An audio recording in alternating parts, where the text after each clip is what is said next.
Underhooks are king. They're one of the best grips that there is to control your opponent from nearly every position.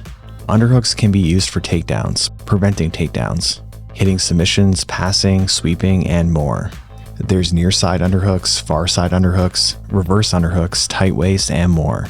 I'm going to explain and simplify underhooks for you. But before we start, quick word from the sponsor of today's video, Element. Are you feeling super tired from jiu-jitsu lately? Fatigue seems to be present no matter what you do, right? Well, if you're taking care of your sleep and your food, it could be the case that you're missing another vital component that's often overlooked by jiu-jitsu athletes worldwide. Yeah, that's right, your body's electrolyte stores. You see, you lose a lot of electrolytes when you sweat, especially sodium. And when you don't replenish those electrolyte stores properly, that's when your body starts to suffer from the never-ending fatigue and cramps. And that's exactly why I started drinking Element, the best quality electrolyte drink mix ever. Element provides science-infused hydration for both professional athletes and hobbyists alike through their research-backed ratio of sodium, potassium, and magnesium. I've been drinking it nearly every day for almost a year, and those cramps and fatigue are now a thing of the past. So if you want to make sure that your recovery is on point, then it's time to start drinking Element. Plus, right now, they're offering my viewers a free sample pack with any order. That's 8 single serving packets free with any Element order. This is a great way to try all 8 flavors or share Element with a salty friend. Get yours at drinkelement.com/JordanTeaches. This deal is only available through my link. You must go to drinkelementc.com/JordanTeaches.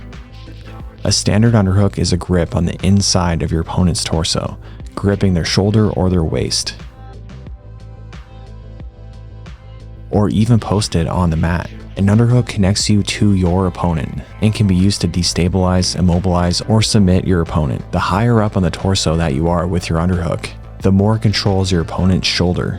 The lower you are on the torso, the more it controls your opponent's hips. An underhook that's low near the hips is a type of underhook known as a tight waist, and it controls the hips. 2 underhooks connected together is called a body lock, and a body lock can be positioned more towards the shoulders or the waist, and can be secured from the front or the back. In jiu-jitsu, you always want to be in control of your opponent's shoulders and their hips, while simultaneously not letting them control your shoulders and hips, which is why the underhook is such an important grip.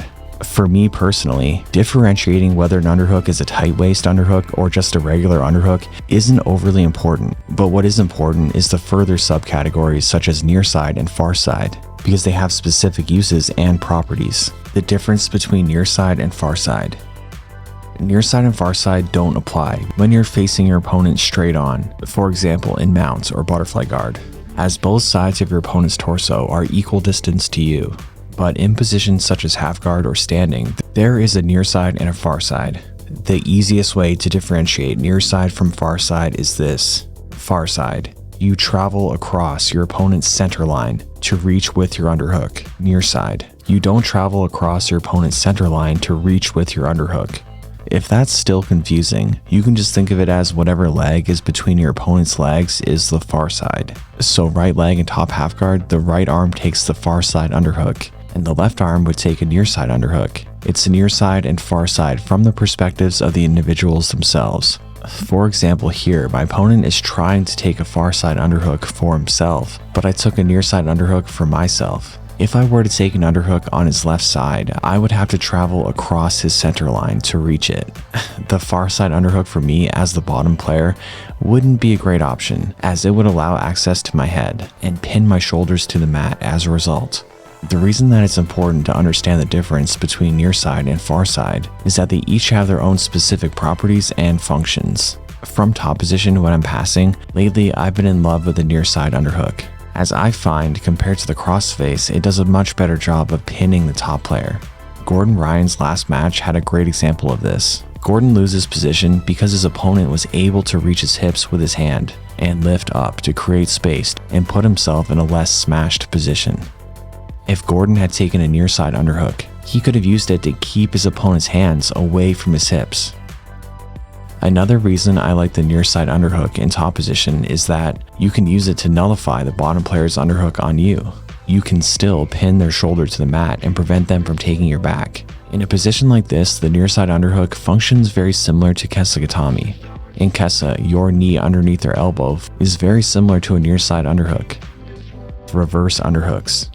With a normal underhook, you're facing your opponent's shoulders. A reverse underhook is simply when you're facing your opponent's hips rather than their shoulders. I use reverse underhooks all the time to take backs and enter the truck. They're one of my favorite grips because of their practicality and because they set up so many flashy techniques. I might make a video specifically on reverse underhooks as I have so many clips featuring them. But the reason I wanted to cover them in this video is that 1, many don't even know that reverse underhooks are a thing. And 2, they do a great job showing what an underhook is used for, controlling the shoulders or the hips. Octopus guard is a great example. Both the bottom player and the top player have reverse underhooks.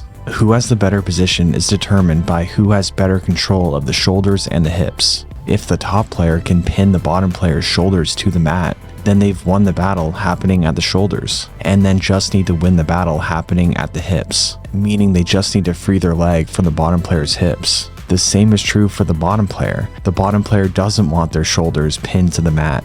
If their shoulders aren't pinned to the mat, then they've won the battle happening at the shoulders, and just need to win the battle happening at the hips to improve position. The way that you can use this information to your benefit is simple. Take underhooks, and when you do, be more aware of what you're actually trying to accomplish. Be more deliberate when you take grips. Be more deliberate with what grips you allow and what grips you prevent. For example, I let people take underhooks from my bottom half guard all the time. I just don't let them pin my shoulders. I don't let them accomplish what they're trying to accomplish. They might not even know what they're trying to accomplish unless they watch this video. You can learn more jiu-jitsu concepts at jujitsutheorycourse.com.